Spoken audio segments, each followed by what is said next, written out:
Bienvenidos a Historias a la Carta. Hoy te voy a contar la historia de una mujer que nació para volar. Pero antes de comenzar con el video, quiero agradecerles y darles la bienvenida a todos los que llegaron al canal estos últimos días. Me hizo muy feliz cada comentario de apoyo en mi video sobre SN Challenge. Si no lo viste, dejo el link al final del video. Y para los que ya lo vieron, quisiera saber si les gustaría una segunda parte. Déjenlo en comentarios. Si recién pasás por el canal, te invito a que seas parte. Suscríbete, compartí mis videos y comentá. De esta forma me das una gran mano para que el canal crezca. Recordá que podés decirme si te interesaría conocer alguna historia en especial. Y ahora no los aburro más y empezamos con la historia de hoy.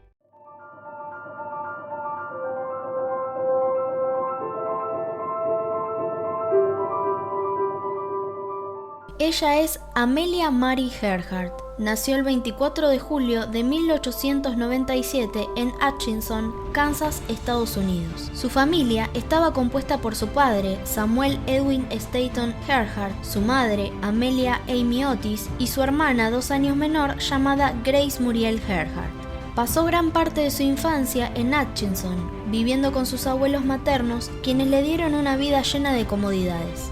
Su abuelo se llamaba Alfred Gideon Otis, era un juez federal retirado. Él pensaba que el padre de Amelia, que en esos momentos trabajaba como abogado de empresas del ferrocarril, no podía darle a su familia un estilo de vida suficientemente holgado. En su infancia, Amelia era distinta. Tenía una personalidad inquieta y audaz. Jugaba juegos de varones como trepar árboles y deslizarse en trineo. También le gustaba juntar recortes de diarios donde salieran notas de mujeres famosas que sobresalían en actividades que normalmente realizaban los hombres. A sus 8 años se mudó con su familia a Des Moines, Iowa, donde su padre había conseguido un trabajo de ejecutivo. A sus 10 años acudió a una feria estatal en la cual pudo ver por primera vez un aeroplano.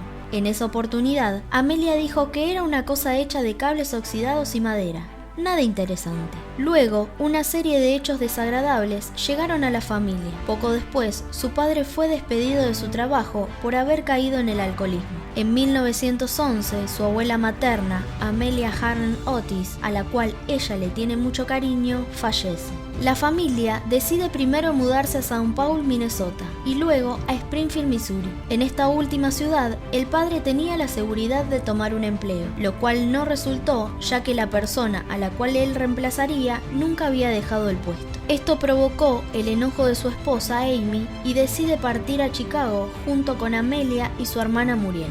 Cursó estudios superiores en la Universidad de Columbia, Nueva York, y completó su formación en los cursos de verano de la Universidad de Harvard. Durante la Primera Guerra Mundial, se inscribió como voluntaria de labores de enfermería junto a su hermana Muriel en Toronto, Canadá. Atendía a pilotos heridos en combate. En esa ocasión, aprovechó para visitar un campo del Cuerpo Aéreo Real. Ahí, ella dijo que terminó picada por el gusanito de la aviación. Trabajó como asistente social en Boston, Massachusetts. En 1920, ya reunida nuevamente con su familia en California, asiste a un espectáculo aéreo en Long Beach. Consiguió que la llevaran a bordo de un biplano en el que voló 10 minutos sobre Los Ángeles. Esta experiencia hizo que quedara completamente enamorada de los aviones. Sus palabras fueron: tan pronto como despegamos, sabía que tendría que volar de ahora en adelante. Sus primeras clases de aviación las obtuvo de la instructora Netta Snook, otra piloto pionera. Durante esa época adquirió un prototipo de aeroplano Kiner. al que llamó el Canario y en el cual sufrió algún que otro accidente, algo común en esa época por la lentitud de las aeronaves y la poca fiabilidad de los motores. En octubre de 1922, Amelia consigue su primer récord de altitud al volar a 14.000 pies, unos 4.267 metros de altura, a pesar de que su instructora no creía que fuera a ser una buena piloto. En 1923 obtuvo la licencia de piloto de la Federación Aeronáutica Internacional, siendo la 16ª mujer en recibirla. Por un tiempo, Amelia dejó la aviación y se compró un automóvil al que llamó el Peligro Amarillo. En 1927 se unió a la Asociación Aeronáutica Nacional. Se dedicó a invertir dinero para construir una pista de aterrizaje, vendió aviones Skinner y promovió la aviación especialmente entre mujeres. El Boston Globe la reconocía como una de las mejores pilotos de Estados Unidos. En abril de 1928, Amelia recibió una llamada que cambiaría su vida. El capitán Riley le preguntó si quería ser la primera mujer en cruzar el Océano Atlántico. El 18 de junio de 1928 se convirtió en la primera mujer en realizar como pasajera la travesía del Atlántico, en un avión comandado por los pilotos Wilmer Stultz y Louis Gordon, que recorrió los 3.200 kilómetros que distan entre Terranova y Gales. Ese mismo año realizó varios vuelos en solitario a través de Estados Unidos. Su fama creció en los medios de comunicación y comenzó a dar conferencias gracias al trabajo del famoso editor y explorador George Palmer Putnam. Él la ayudó a publicar su libro 20 horas 40 minutos y también la acompañaba a todas partes. Fue tal la afinidad entre ambos que contrajeron matrimonio en 1931, pero ella decidió conservar su apellido de soltera. En 1930 rompió récords de velocidad para mujeres en su Lockheed Vega. El 20 de mayo de 1932 realizó en solitario la travesía del Atlántico. Fue la primera mujer en completar sin acompañantes este peligroso viaje. Estableció además una nueva marca de velocidad al alcanzar Irlanda en apenas 13 horas y 50 minutos. Earhart fue galardonada por el Congreso de los Estados Unidos con la Cruz Distinguida de Vuelo, la primera otorgada a una mujer. En los meses siguientes realizó distintos vuelos de costa a costa de Estados Unidos. En enero de 1935 llevó a cabo en solitario la travesía entre Honolulu, Hawái y Oakland, California, recorriendo una distancia superior a la existente entre Estados Unidos y Europa. Fue el primer piloto en completar con éxito este difícil viaje sobre aguas del Pacífico. Los anteriores intentos habían concluido en desastre. A fines de ese mismo año estableció un nuevo récord de velocidad, volando sin escala entre Ciudad de México y Nueva York en algo más de 14 horas. En 1937, Amelia Earhart anunció que intentaría dar la vuelta al mundo utilizando una ruta distinta a la habitual en esta travesía. Hasta ese entonces, los viajes en avión alrededor del mundo se hacían en cortas etapas a través de los cielos del hemisferio norte.